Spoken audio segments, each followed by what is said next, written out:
मुझे टिकट दिया। हमीरपुर की जनता ने हर बार रिकॉर्ड को और बड़ा किया है, जीत को और बड़ा किया है। मुझे पूर्ण विश्वास है मोदी जी के शानदार काम, मेरे प्रयास इस बार इतिहास रचने का काम भी करेंगे।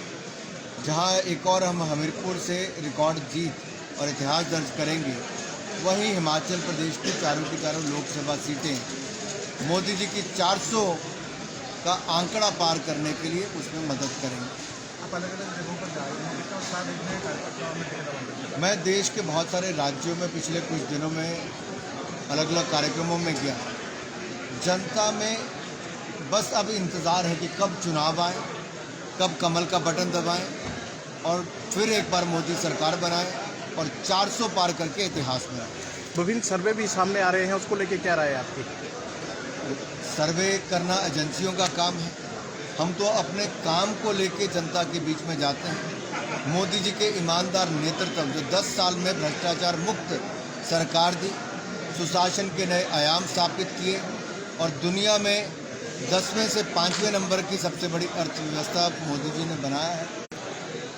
आज दुनिया को भारत में एक विश्वास दिखता है, एक उम्मीद दिखती है।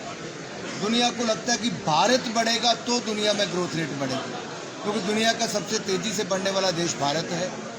और मोदी जी ने कोविड से लेकर चंद्रयान मिशन हो या अनेक क्षेत्रों में G20 से लेकर भारत की अर्थव्यवस्था को बढ़ाने का काम, हर तरफ भारत को आगे बढ़ते कदम दुनिया देख रही है।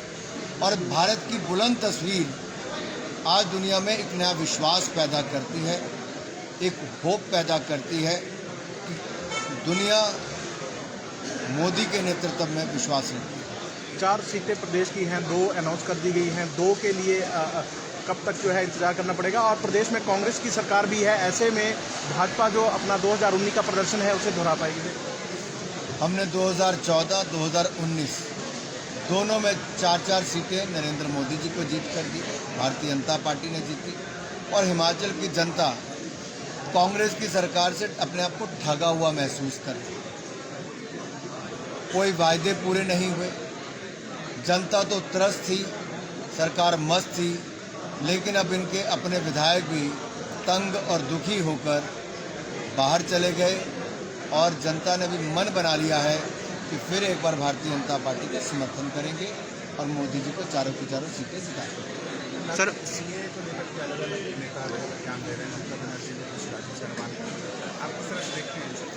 माननीय गृह मंत्री जी ने CEA के कानून को लेकर लोकसभा में भी, राज्यसभा में भी और अन्य पटल पर भी लोगों को जानकारी दी कि CEA से किसी को घबराने की जरूरत नहीं, ये तो नागरिकता देने का कानून है।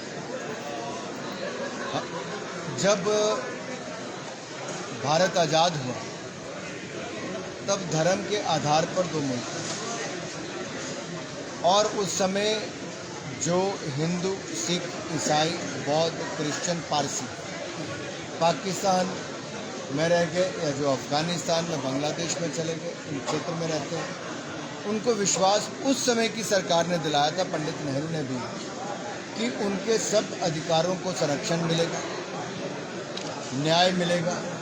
लेकिन पिछले कई वर्षों में देखा गया महिलाओं के साथ और इन अल्पसंख्यकों के साथ जो उन देशों में है, उनके साथ अत्याचार होता है, उत्पीड़न होता है। बेटियों को मजबूरन छोटी उम्र में शादी और निकाह करने के लिए मजबूर किया जाता है, लोगों के साथ धर्म परिवर्तन करने के लिए मजबूर किया जाता है। आखिरकार वो हिंदू, सिख, ईसाई, पारसी, बौद्ध, जैन ये कहाँ जाएंगे?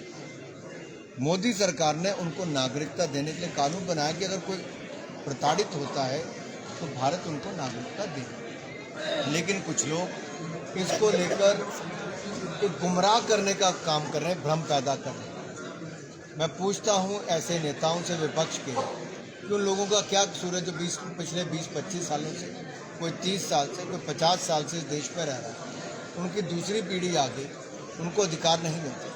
ऐसे दलित परिवार जिनका उत्पीड़न वहाँ पर हुआ, ऐसे पिछड़े परिवार जिनका उत्पीड़न वहाँ पर हुआ, ऐसे सिख समाज और बाकी समाजों के लोग, हिंदू, जिनका उत्पीड़न वहाँ पर हुआ, क्या उनको नागरिकता भारत में नहीं मिलनी चाहिए? कहाँ जाएंगे?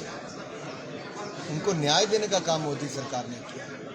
इनका शायद इनको उनका दर्द नहीं दिखता है जब उनकी बेटियों के साथ अत्याचार बलात्कार होते हैं। शायद इनके दिल तब उनके लिए नहीं दर्द उठता होगा जब उनको जबरन धर्म परिवर्तन करने के लिए मजबूर किया जाता है। सवाल ये खड़ा होता है कि आखिर उनको न्याय कौन दे रहा है तो नरेंद्र मोदी की सरकार।